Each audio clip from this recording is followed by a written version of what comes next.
आगे निकला तो कहीं न कहीं इस देश में बसने वाला अल्पसंख्यक का मुस्लिम समाज पिछड़ता गया, यहाँ तक कि मुख्य धारा से कट गया।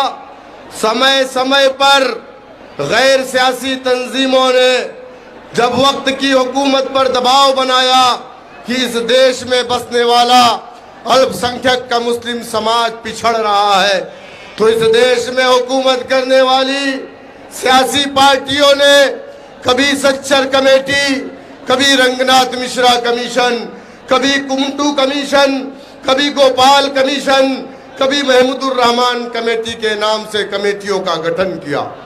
तमाम कमेटी ने यह रिपोर्ट पेश किया कि इस देश का मुसलमान पिछड़ रहा है। तमाम कमेटियों ने कहा कि इस देश का मुसलमान दलित से बदतर अपनी जिंदगी को गुजार रहा है। मेरे दोस्तों, मेरे बुजुर्गों, मेरे नौजवानों, हमने कौन सी गलती की थी? क्या इस देश की आजादी में हमने अपने जान माल का नजराना पेश नहीं किया था? ये मैं नहीं कहता कि इस देश को आजाद करवाने के लिए सिर्फ मुसलमानों ने अपनी जानों का नजराना पेश किया, बल्कि उस वक्त कोई हिंदू नहीं था, कोई मुसलमान नहीं था, बल्कि एक तरफ अंग्रेज तो दूसरी तरफ हिंदुस्तानी थे। तब जाकर के हमारा देश आजाद हुआ। लेकिन ये बात भी सच है कि इस देश के लिए जिन लोगों ने इस देश के लिए अंग्रेजों के साथ मिल करके इस देश की आजादी की लड़ाई लड़ रहे हमारे मुजाहिदीन के खिलाफ मुखबिरी की, उनकी मुखबिरी पर हमारे जंग आजादी के मुजाहिदीन को फांसी दिया अंग्रेजों ने। क्या ये बात सच नहीं है कि जिन लोगों ने 5-5 मर्तबा काला पानी से अंग्रेजों को माफीनामा लिखा, आज उसको इस देश में सत्ता पर शासन करने वाली हुकूमतें अपना आइडियल मानती है। मेरे दोस्तों, मेरे बुजुर्गों, क्या ये बात सच नहीं है कि इस देश की आजादी के लिए हमारे उलमाए किराम ने अपने मदारिस से, अपने मसाजिद से अंग्रेजों के खिलाफ जिहाद का फतवा दिया था? क्या ये बात सच नहीं है कि रेशमी रुमाल की तहरीक हमने चलाई थी? लेकिन आज इस देश में दलित से बदतर जिंदगी हम गुजार रहे हैं। क्यों? आज लोग कहते हैं कि MIM पार्टी के कायद बैरिस्टर सऊद्दीन ओवैसी साहब पर इल्जाम लगाया जाता है कि ये बीजेपी की बी टीम है। आप मुझे बताइए कि इस देश में सबसे ज्यादा हुकूमत किसने किया?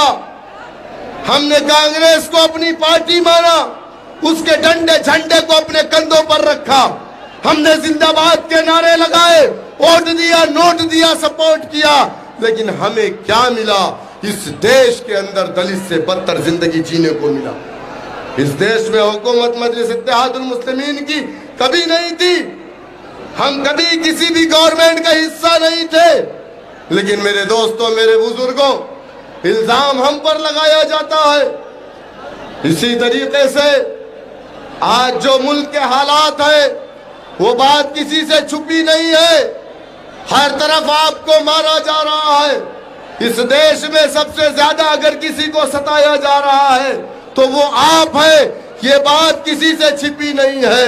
जिन्हें अपना समझ करके हमने वोट दिया है वो विपक्ष भी खामोश है।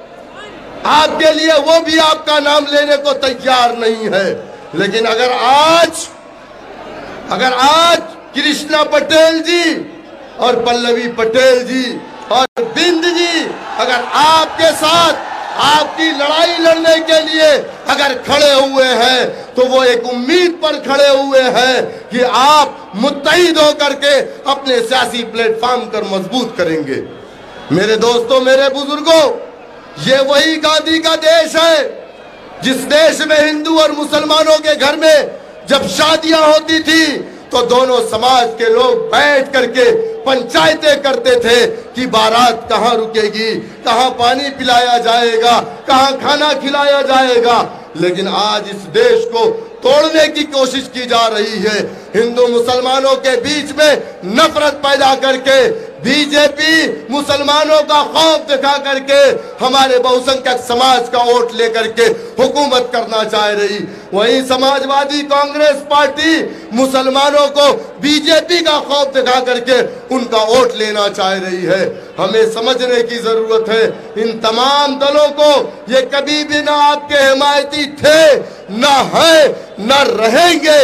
मेरे दोस्तों, मेरे बुजुर्गों, वक्त बहुत कम है। मेरी आपसे बस यही अपील है कि आप मुत्तहिदा तौर पर जो हमारा पीडीएम बना है, पिछड़ा दलित मुस्लिम, आप इस पीडीएम का साथ दीजिए। आपकी लड़ाई सही मानों में ये पीडीएम लड़ेगा।